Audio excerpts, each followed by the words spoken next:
नमस्कार दोस्तों। आज मैं आपको सुनाने जा रही हूँ, आपके माँ बाप की जिम्मेदारी आपकी है, मेरी नहीं। सीमा बहुत परेशान हो गई थी। उसको समय नहीं मिलता था खुद के लिए। मम्मी, अब कैसी हो आप? अब अपना ध्यान आपको ही रखना पड़ेगा। मैं तो नहीं आ सकती अभी, सीमा अपनी माँ से फ़ोन पर बोली। माँ, समय बिल्कुल नहीं मिलता है, क्या करूँ? मेरा भी दिल करता है आने का। हाँ सीमा, तुम मेरी चिंता ना करो। तुम वहाँ सबका ध्यान रखना, यहाँ की चिंता मत करना। बेटी की माँ और क्या कहती। फ़ोन रखते ही सीमा फिर घर के काम में लग गई। आजकल माँ से शाम को ही बात होती, क्योंकि सुबह के काम बहुत बढ़ गए थे। सास के अचानक घुटनों का ऑपरेशन करवाया था, इसलिए सीमा पर घर की सारी जिम्मेदारी आ गई थी। अभी शादी को 3 से 4 वर्ष ही हुए थे, लेकिन सीमा ने सब संभाल लिया था। ऑनलाइन ऑफिस का काम रात तक चलता और वो बहुत थक जाती थी, इसलिए अभी नौकरी भी छोड़ दी थी, क्योंकि उसके लिए नौकरी से ज़्यादा सास की सेहत ज़रूरी थी। सीमा का पति तन्मय यूँ तो घर से ही ऑफिस का काम करता और घर पर कभी कभार मदद भी कर देता। तन्मय को घर से बाहर दोस्तों के साथ घूमने का एक मौका मिला, जब सभी ने 4 दिन मनाली जाने का प्रोग्राम बनाया। सीमा ने तन्मय के जाने की तैयारी कर दी। वो बोली, मैं भी बहुत बोर हो गई हूँ घर पर, मुझे भी बाहर जाने का मन है। तन्मय अपना सामान चेक करते बोला, हाँ, माँ की तबीयत सही हो जाए फिर 1-2 दिन बाहर चलेंगे। और तन्मय चला गया। शाम को सास की बहन का फ़ोन आया। हाँ दीदी, मैं ठीक हूँ। सीमा भी है ना अब तो? घर पर नौकर आने लगे हैं, कुछ ज़्यादा काम नहीं होता, बस दोनों समय का खाना ही बनाना होता है। तन्मय आज ही मनाली गया, बहुत बोर हो गया था बेचारा। सीमा को तो दोपहर को 2 घंटे आराम मिल जाता है, लेकिन तन्मय को नहीं मिलता ना। बस इसलिए बाकी तो कुछ काम ही नहीं होता घर पर, नौकर तो कर ही जाते हैं। सीमा के कानों तक बात पहुंच चुकी थी। उसे मन ही मन बुरा भी लग रहा था कि मैंने सास और घर के काम के लिए नौकरी छोड़ दी। उनको परेशानी ना हो इसलिए 2 दिन के लिए भी मायके नहीं जा रही। तन्मय को तो शनिवार और रविवार मिलता है, तब तो वे दोस्तों के साथ बाहर जाते हैं। सुबह देर से उठते, मनपसंद खाना बनवाते, मुझे तो खुद के लिए भी टाइम नहीं मिलता। यह सोचते सोचते उसकी आंखें भर आई और पीहर की याद आने लगी।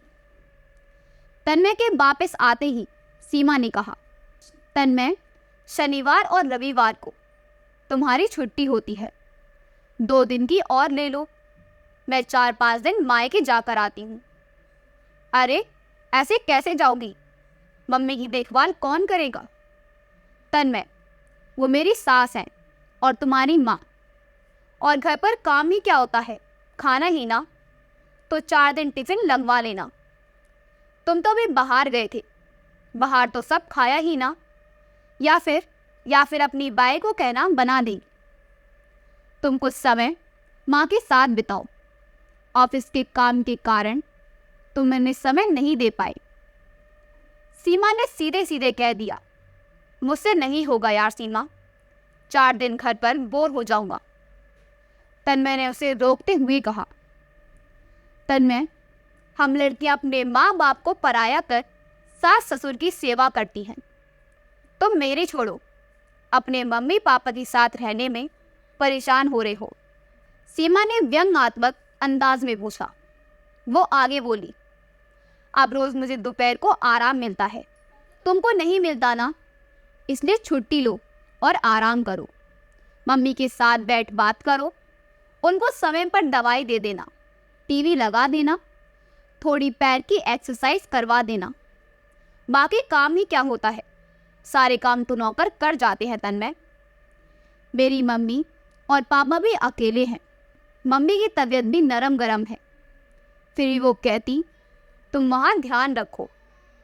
एक बात बताओ, जब एक लड़की शादी करती है, ससुराल के सारे रिश्ते अपने बना लेती है, तो लड़की क्यों नहीं? लड़की के माता पिता की देखभाल करना बहू का फर्ज है, ऐसा बताया जाता है। तो शादी के पहले वो फर्ज कौन निभा रहा था? तन्मय, मुझे शिकायत तुमसे नहीं, बरसों से चली आ रही इस सोच से है कि बहू के आते ही उससे इतनी उम्मीद कर ली जाती है कि वो थक जाती है। फिर भी ये कहा जाता है बहू नसीब वाली है, ऐसा ससुराल मिला। मैंने नौकरी क्यों छोड़ दी, तुम जानते हो। मैं मायके नहीं जाती, तुम जानते हो। लेकिन ये घर तो तुम्हारा है, माँ बाप तुम्हारे हैं, फिर सब कुछ मेरी जिम्मेदारी कैसे? 2 समय का खाना क्या बेटा नहीं बना सकता? 4 दिन अपने माता पिता के साथ नहीं रह सकता? बल्कि मनाने जाने की जरूरत तो मुझे थी। खैर, इतना सब इसलिए बोल रही हूँ कि अब तो सोचना होगा कि शादी के बाद लड़की के माता पिता का ध्यान रखना बहू की जिम्मेदारी है। तो लड़की के माता पिता की जिम्मेदारी किसकी? और यदि सब खुद के काम करने में समर्थ हैं, तो बहू को जिम्मेदारी के बोझ तले क्यों दबाया जाए? ऐसा कहते ही वो फूट फूट कर रोने लगी। पिछले कई महीने का दर्द आज आंसू और क्रोध बन बाहर निकला। आज से पहले ना तन्मय ने कभी भी सीमा को इस हाल में नहीं देखा। उसको एहसास हुआ जरूर माँ ने कुछ कहा है।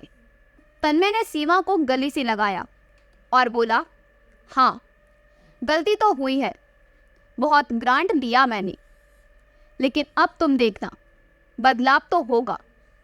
तुम सामान तैयार करो, कुछ दिन मम्मी के घर जाओ, मैं यहाँ मैनेज करूँगा।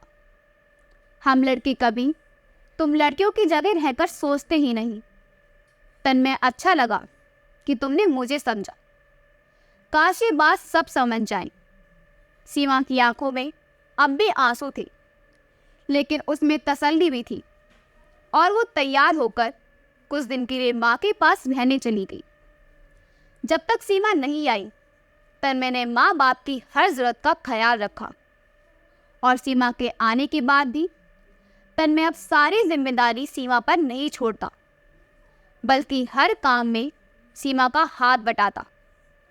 शादी के बाद बहू ससुराल वालों की सेवा करे, ये उसका फर्ज है, तो ज़रा लड़के को भी कुछ फर्ज समझाए जाने चाहिए, और ससुराल में बहू को भी वो मकाम दे जिसकी वो हकदार होती है। बस बहू का फर्ज नहीं होता है, बल्कि बहू के भी आराम का ख्याल रखना ससुराल वालों का फर्ज होता है। अगर आपको हमारी कहानी अच्छी लगी हो तो हमारी वीडियो को लाइक करें, शेयर करें, और हमारे चैनल मायरा वॉइस को सब्सक्राइब कर दें। आपका बहुत बहुत धन्यवाद।